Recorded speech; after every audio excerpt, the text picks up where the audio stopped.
Zodiac മീഡിയയിലേക്ക് എല്ലാ പ്രേക്ഷകർക്കും സ്വാഗതം. 2026 ജൂലൈ മാസത്തെ ഭരണി നക്ഷത്രക്കാരുടെ നക്ഷത്രഫലമൊന്ന് പരിശോധിച്ച് നോക്കാം. ഭരണി നക്ഷത്രം എന്ന് പറയുമ്പോൾ മേടക്കൂറാണ്. മേടക്കൂറുകാരെ സംബന്ധിച്ചിടത്തോളം 7 ശനി ദോഷം ഉള്ളത് കാരണം കൊണ്ട് ശ്രദ്ധിക്കേണ്ടതാണ്. കാരണം അനാവശ്യമായിട്ടുള്ള ബാധ്യതകൾ ഏറ്റെടുക്കാതെ ഇരിക്കുക, കടം വാങ്ങുക, ലോൺ എടുക്കുക, ഇതൊക്കെ ബുദ്ധിമുട്ടുണ്ടാക്കാൻ സാധ്യതയുണ്ട്.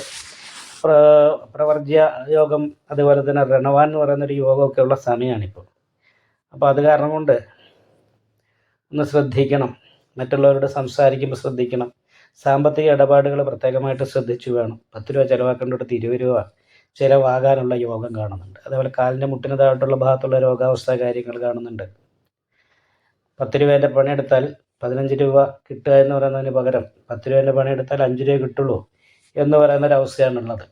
ഇപ്പോൾ വരും അധ്വാനത്തിനനുസരിച്ച് ധനം കിട്ടാതെ ഇരിക്കാൻ സാധ്യതയുള്ളൊരു മാസമാണ്. തൊഴിലുമായിട്ട് ബന്ധപ്പെട്ടൊരു സ്ഥാനചലനം പോലെയുള്ള കാര്യങ്ങൾ ഉണ്ടാകാൻ സാധ്യതയുണ്ട്. നല്ല ഉദ്ദേശത്തോടുകൂടി സംസാരിച്ചാലും പ്രവർത്തിച്ചാലും ഫലം നമുക്കതിന് വിപരീതമായിട്ട് വരാനുള്ള സാധ്യതയാണ്. അപ്പോൾ അത് കാരണം നാഗപൂജ ചെയ്യാൻ മറക്കരുത്. നാഗദോഷമുണ്ട്. വ്യാഴപ്പഴമുള്ള സമയമാണ്. കാരണം എന്തെന്നാൽ വ്യാഴം പരിപൂർണമായിട്ടും അനുകൂലത്തിലേക്ക് വരണം, 5ാം ഭാവത്തിലേക്ക് വരണം. എന്തായാലും 3-ൽ നിന്നും 4-ലേക്ക് വന്നപ്പോൾ തന്നെ ചെറിയൊരു വ്യത്യാസമൊക്കെ വന്നിട്ടുണ്ട്. എങ്കിലും 5-ലേക്ക് വരുമ്പോഴാണ് പൂർണ്ണമായിട്ടും ദൈവാധീനം വർദ്ധിച്ചു എന്ന് പറയാൻ പറ്റും. അതേപോലെ തന്നെ സന്തോഷിക്കുമ്പോൾ പെട്ടെന്ന് ടെൻഷൻ ഉണ്ടാകുക, മക്കളെ പ്രതി മാനസിക ടെൻഷൻ അനുഭവിക്കുക, ഹൃദയസ്ഥാനത്ത് ഉള്ള രോഗാവസ്ഥ കാര്യങ്ങൾ, അത് ഹാർട്ടിൻ്റെ പ്രശ്നങ്ങളൊക്കെ ഉള്ളൊരു പ്രത്യേകം ശ്രദ്ധിക്കുക. ചെക്ക് ചെയ്യിക്കണമെങ്കിൽ ചെക്ക് ചെയ്യിപ്പിക്കുകയൊക്കെ ചെയ്യണം. എക്സസൈസ് പോലെയുള്ള കാര്യങ്ങൾ ചെയ്യണം.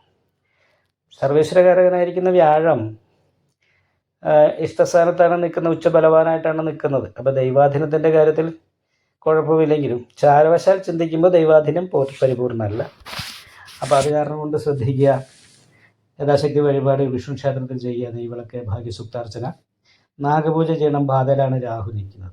അപ്പോൾ നമ്മളിലേക്ക് വരേണ്ട പോസിറ്റീവായിട്ടുള്ള എനർജി ഡൈവേർട്ടായി പോകാൻ സാധ്യതയുള്ളതുകൊണ്ട് നാഗപൂജയും നവഗ്രഹ പൂജ ചെയ്യുന്ന ക്ഷേത്രത്തിൽ രാഹുപൂജ, കേതുപൂജ, ശനി പൂജ, ഇത്രയും പൂജ കാര്യങ്ങളൊക്കെ ചെയ്യുകയും നല്ല പ്രാർത്ഥന ഉണ്ടാകുകയും ചെയ്യണം.